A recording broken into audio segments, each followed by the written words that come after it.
Ngibingelele esizweni samaZulu siloku sibuka ama-video kaMisuzulu esiqeda ukuyibona khona manje yakhe ethuka inhlamba lapha esigodlweni konke ephethe ibhodlela kabhiya or elihlaza lotshwala and then konke akushoyo and then bese ngithi at the same time sisezimpini zokuthathelwa izwe uNkulunkulu avule imingcele esebenzisa izitha zesizwe or Ramaphosa abelungu be-DA amaNdiya ikakhulukazi amaSulumane and then izizwe ezimnyama ezisizondayo kanjalo. Imingcele yezwe lonke le-South Africa ivulwe uNkulunkulu kodwa kahle inkinga ikakhulukazi uNkulunkulu uyibhekise esizweni samaZulu. Angisiyo umprofeti, angizwa lizwi likaNkulunkulu futhi nje kule nsuku angithandazi nje kulo 2 weeks and then futhi ngijabhile ngomhla 30 kuJune. Angifuni ukungena kakhulu kulezi zinto lezo. Kodwa-ke ukukhuleka singabantu abakhulekayo sisikhulekela isizwe. Ngumzalwane ngisindisiwe so sengiyazi-ke amaZulu sewecasukile lapho ngoba abazwani namakholwa abantu besintu. Nabantu besintu, isintu nathi siyasithanda lapho esingaxabani noNkulunkulu khona. Kodwa ngeke uzomtshela umnikazi womhlaba ukuthi uzobusa umhlaba wakhe kanjani.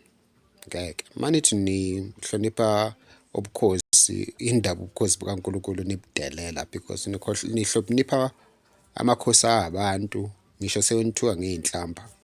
Kodwa uJehova anemboni nokuthi uyini, uyanitshela ukuthi emhlabeni wakhe yiziphi into angayifuni bese nina niyamtshela ukuthi nina nizozenza. Uyabona niqamba amanga nithi imibhalo ebhalwe abelungu yonke leyo nto le ninamanga futhi niyakwazi lokho ukuthi amanga ukuthi iBhayibheli labhalwa abelungu. So uNkulunkulu uNkulunkulu wezizwe zonke, munye uNkulunkulu. Akho bonkulunkulu abaningi la, munye uNkulunkulu wadala amazulu nomhlaba. So kulawula yena la kokwakhe. So mangabe sihlonipha ubukhosi sizohlonipha ikakhulukazi ubukhosi bukaNkulunkulu, umnini mandla onke, umnikazi walomhlaba namazulu. So uthi uNkulunkulu kwincwadi kaDeuteronomy isahluko sika-18 from verse 10 ukuya ku-12 before ngikusho elikushoyo. Ngiyi-patriot mina, ngihambile namamashi, ngagijima nje emamashini ukuthi sixoshe abantu bokufika. Kodwa-ke nakho engikwaziyo uthi uNkulunkulu isizathu sokuthi waxosha amaKhanana aye abantu abamnyama njengathi, ewaxosha ezweni laseKhanana alinikeze lelo zwe elinikeza u-Israyeli. Uthi yingenxa yokuthi senza lezi zono esaziyo ukuthi akazifuni kodwa siyazenza futhi ngenkani. Ubashayela umthetho abantwana bakwa-Israyeli. Uthi manenze lezi zono nani ngizonichitha ezweni ngifake abanye abantu. Angithi uyabona khona manje ukuthi uNkulunkulu ufake abanye abantu and kunzima khona manje ukubakhipha. Angeke size sibakhiphe khululekani ma uNkulunkulu singamazi ukuthi ubani. Le yimpi kaJehova le. uNkulunkulu akafuni ukubhubhisa amazulu. Unalento ayithandayo ngesizwe samaZulu. Amazulu ayadelela wambona uNkulunkulu acanga ukuthi azokhonza uNkulunkulu ngentando yawo nama ngendlela yawo. uNkulunkulu unendlela eyodwa kumkhonza. Lezi zasemandulo sasizenziswa ukuthi besingazi. uNkulunkulu wamyeka umuntu make sasekuthena akakazi. Kodwa iqiniso amasolazi uNkulunkulu uzokushaya uma ungalenzi iqiniso solazi. Uthi uNkulunkulu ukuthathela izwe lakho. Nakhona kusizwe lakho, angithi yizwe uNkulunkulu akutshala wakwabela lona. So mawudelela ungenza intando kaNkulunkulu, uNkulunkulu uyakuphuca lelo zwe, afaka abelungu, usabathe afaka amaNdiya, usabathe afake nje asefake lama-black foreigners adelelayo. Ikakhulukazi laba seSomalia, Nigeria, Ethiopia kanjalo.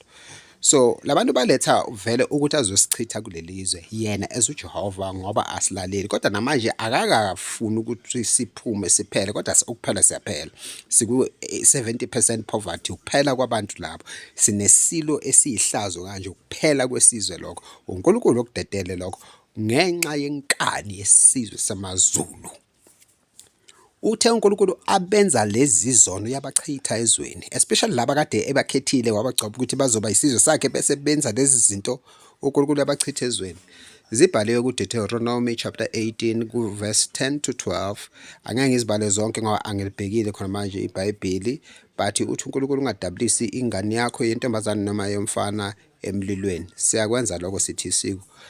Uthi uNkulunkulu kungatholakali phakathi kwakho abalumbi, bagcwele futhi niyabahamba, ababhuli niyabahamba niqede, abantu abenza iziphonso,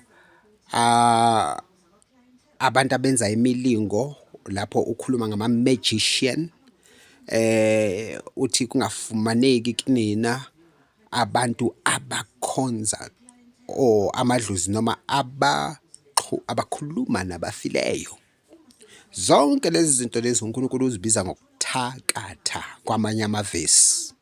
So umelene ningawakhonza amadlozi nifike lapha elifika khona, niyamnyanyisa uNkulunkulu. Ningacasuka nifike lapha nifika khona nithi sithengwa abelungu washo wacima. Nabelungu bayakhonza amadlozi, namaNdiya ayakhonza amadlozi, namashayina nabo bonke abantu. Akusiyo inkolo yabantu abamnyama kuphela amadlozi, inkolo abantu abafulathele uNkulunkulu, inkolo yamadlozi neyethixo nakho konke. So yinye inkolo uNkulunkulu ayibekile la emhlabeni, futhi angeke azatshelwe yini ukuthi unizomkhonza ngayiphi indlela. Simabe sithi siyamkholwa uNkulunkulu, sizomkhonza ngalendlela asesazise ngayo, ngoba nakho sesiyayazi. Uma singakwenzi lokho uyaziqeda izizwe uNkulunkulu. Khona izizwe ezingasekho ezazikhona amandulo, njengamaFilista, njengawamakhanana, bungaphelelanga lapho. Kade uNkulunkulu aziqeda izizwe ezinenkani. So khona manje ufuna ukuhlenga amaZulu enibhizi ngey'nkolo zenu zamadlozi, anisagcini lapho senizeni gijimela koMozambique kuyoloya nothwala nitholela amabhizinisi amateksi nayo yonke lento leyo. uNkulunkulu uthe kungatholakala abathakathi esizweni. Yingakho ngosintu abantu abathakathayo besibabulala. So kungena le democracy protect abathakathi nezigebengu na everything, kusifaka enkingeni. Nangaphezu kwalokho inkinga bese izoba sekutheni isizwe sonke siyathakatha, because manikhonza amadlozi niyathakatha ngokukaNkulunkulu. Yebo ngiyaqonda ukuthi ngokwesintu asizwisisi ukuthakatha ngaleyo ndlela ukuthi uma wenza leyo nkolo usuke uthakatha, kodwa ngokukaNkulunkulu umdali uyathakatha. Uthe ma wenza lezo zinto lezo uzibalile zonke lapha, hambani uyifundela uDeuteronomy. Uthe manenza zonke lezi zinto uniphuca umhlaba wenu awunikeze ezinye izizwe, akawunikeza izizwe ezilungileyo. Imvamisa unikeza izizwe ezikhohlakele. Usually uNkulunkulu make kushaya ngesizwe esikhohlakele. Yabona ama-Israyeli mawenza lezo zono lezi zokukhonza amadlozi nokubhula nakho konke, uNkulunkulu walandela uNebukadneza. uNebukadneza bongasumzalwane bengasindiswanga, bekuwumuntu ongamazi nalowo uNkulunkulu ezikhonzela lesithixo sakhe. Ubengekho aware ngaleso sikhathi ukuthi usetshenziswa uNkulunkulu wangempela ukuthi ahlasele ama-Israyeli. Yena elekwe sibonga lesa sithixo sakhe xa uthi sesimenzele ukuthi aphumelele. Yabona nto le, uNkulunkulu usebenzisa kwasani futhi ekhohlakele ukushaya abantu bakhe, abafakele isizwe sibolile ukuthi sibavithize, sibashaye, sibaphuce izwe ngoba singalalelanga. Futhi uNkulunkulu uma kushaya emhlabeni awukubonge ngoba usuke efuna ukukusindisa, ngoba engafuni ukuthi uyesihogweni. Isizwe samaZulu uNkulunkulu ufuna ukusindisa. Uyenze inhlekisa khona manje uMisizulu hayi hayi ngo-2023 January mhlazana iphuma kuRamaphosa ezothi uRamaphosa is a nice man, ngavele ngagive up ngathi hayi akho lutho ke la konakele. And then njengoba nophakela umthakathi naye semlandela athi uRamaphosa is a nice guy, kanti hayi konakele kwaZulu. Ngazi kwaNongoma konakalani, ngicela umuntu abazalwane kwaNongoma ke nokhuleka. Isizwe samaZulu sihlezi sibhidlizwa kwaNongoma, kunabadayisi abaningi. Angazi kwenze njani kwaNongoma, secela ngeke nikhuphukele entabeni niyokhuleka konakele lapho.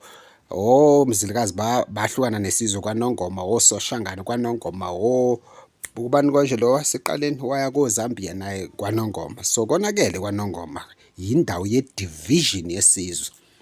Ake nisilekeleleni ngemkhuleko kuleyo ndawo ngoba konakele lapho kunomoya wokudivida nokubhubhisa isizwe samaZulu. So now sasimsekele uMisuzulu for ngo-2021 ngenkathi sibe sasidida kungathi uye oyi-victim yabo, kodwa nje uthe u-2021 eseyophela sezongena u-2022 bese kuqala kubonakala ukuthi konke wrong. Amazi u-2022 noma 2023 make ziqhamuka ngoJanuwari ethi uRamaphosa is a great guy, ngathi amen, thank you.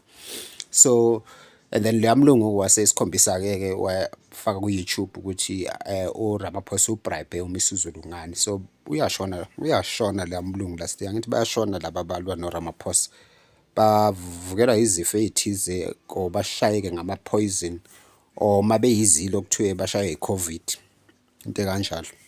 So anyway, siyashaya njengamanje uNkulunkulu usenza inhlekisa ezizweni ngoMisuzulu. uMisuzulu before kuyiwa kuma-elections ka-2024 ngabhala kwi-Facebook ngathi, Misuzulu sacela ungakhiphi isihlalo sobukhosi sakwaZulu kuJesu lapho uMdlokombane esishiye khona, siyeke lapho kuJesu isihlalo sobukhosi samaZulu, ungasimukisi kwaShembe. Hayi kuba ngathi labantu amaZulu ayadelisa, amaZulu ayadelisana. So maMkhuza uvele enze leyo nto leyo omkhuza kuyo ayenze kakhulu. So uvele wenza lokho. Kwenzakaleni kwaZulu emva kokwenza lokho? Ngamkhuza ngamtshela mina ukuthi kuzokwenzakalani make ngenza lokho. Ngakusho ku-Facebook, angithi ngiyabazi ukuthi bayasibuka ku-Facebook, baya-check ama-comment. So ngakusho futhi ngiyazi ukuthi wakuthola. Kodwa-ke wavele wadelisa wenza exactly lento engithe musu kuyenza. Kunjani kwaZulu namhlanje? Yena unjani Masekenjini? Unjani Masekenjini kuze kubabazali loya mfu owalapha Atlanta USA abebehlala naye ukuthi simaso unje so unjani because akamazi kanje. That's all. But kube wakhuzeka ngaba kunjena. Ukube wamazi uJesu lo uma wakhe amkhonza amfundisa yena ngaba kanjena, ngaba kunjena kwaZulu. So sinjena nje ingenxa yakho Misuzulu, wena obhubhisa isizwe samaZulu, senza inhlekisa ezizweni. Kahle hle amaZulu awathandi. Anyway, so uNkulunkulu akasihlenge, angazi kuzokwenzakalani. Bengicela ukuthi uphakela umthakathi yilo muntu ebesimkhulekele ukuthi uNkulunkulu asisize noma sekungavuka umfokazi asindise isizwe samaZulu. Hayi wavele uphakela naye waya kuRamaphosa. Cha kusiye. So sixakekile, asazi uNkulunkulu uzosivusela bani. Sidinga uGideon ozosisindisa makunje konakele isizwe siyaphela siyabhubha. Asinasisilo esiyisilo, asina makhosi, asinazinduni, asinanduna. Vele prime minister ke since kwangena isibongo sakaButhelezi sengiyamukela ukuthi kusho ukuthi isibongo esisidayisile sakaButhelezi. Bengicela ukuthi baqotho kodwa hayi konakele kwaButhelezi. Mashengeni I think ubukhosi bekungcono, ubundunankulu. Isizwe samaZulu sakheka ngenkathi ubundunankulu busesizweni sakaMthethwa okuyibona abatrainer uShaka. Ayi ngapha eMashengeni ngathi babantu abakhonze abelungu kakhulu ukuba satisfy. Ngathi bona baseva ama-interest awe Great Britain than to serve ama-interest kaNkulunkulu esizweni samaZulu. Yabona nto le. Kokunye futhi enye into uNkulunkulu azokushayela yona make ethe uphume kubantu kwese nahlala ngenkani. Naleyo uNkulunkulu yakushaya kuvithize, yabona? Mama Israel ayengafuni ukuphuma eGibhithe sewe incebelekile lapha engasaphumi. uNkulunkulu washaya wavithiza kwayikhathi bephume babuyele ekhaya. Njengoba bashaya evumele noHitler bavithize because bengafuni ukubuyela kwaIsrael. Abashaya uHitler 8 million bashona kwayikhathi bebaleka bebuyele ezweni lakubo. So mangabe uNkulunkulu engafuna amaZulu abe seSouth Africa, no matter what we do, so hlale sivithika as long as sisi South Africa. But mangabe isibusiso sikaNkulunkulu sekutheni ikwaZulu ibe umbuso ozimele, siyothola ukuthula mhla saphuma kule South Africa sazimela. Mina ngazi ukuthi sifuna iSouth Africa because amaZulu ayahlupheka kule South Africa. kwazi nina nizothi kungcono ukuhlala eSouth Africa, kungcono kuphi amaZulu ebandlululo engafuni eSouth Africa ehleli ku-70% unemployment rate, eblockwa kuyiwa phasa kunazo zonke izizwe eSouth Africa, kodwa yibona ahlupheka kunawo wonke umuntu because i-white capital system iyawablock amaZulu intentionally, isebenzisa ezinye izizwe ezilula ukuthi bazicontrole ezabelungu to block Zulu people. Alright, so anyway, ma ukhonza amadlozi, ulumba, uthakathe, kwenza zonke lezi zinto ezikuDeuteronomy, uNkulunkulu ukuthathela umhlaba. Ma uhleli endaweni uNkulunkulu athe phuma kuyo, nalapho uyalimala.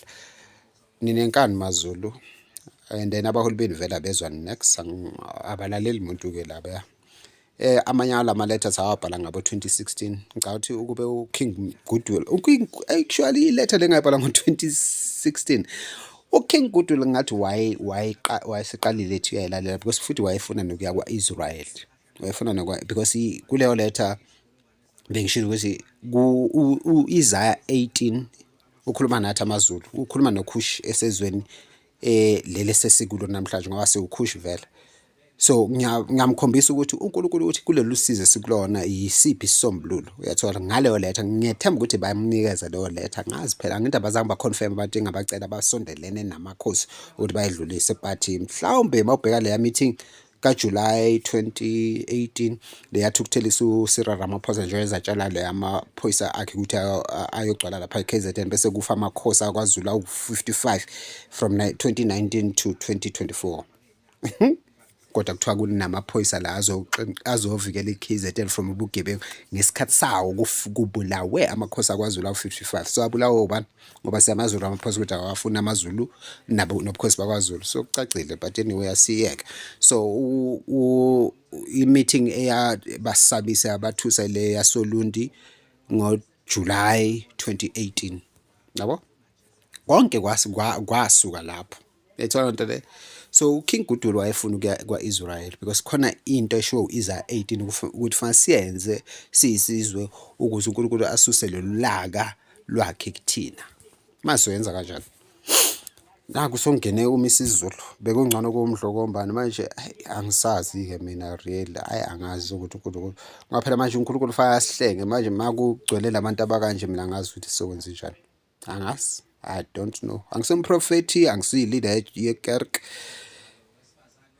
ngumuntu oyixakekele but ngiyikholwa, but impilo yami akuhambi kahle kule nsuku nje nginanale bitterness kuNkulunkulu, but-ke lelo-ke engiqeda ukulisho iqiniso likaNkulunkulu ekufanele silazi. Ngiyabonga. So qhubekani-ke namadlozi, isizwe sona sobhubha. Uma nifuna lesizwe sisinde, uJesu inkosi. Sindiswani, especially wena msizulu, sindiswa khona uNkulunkulu ezosihawukela. Ngiyabonga.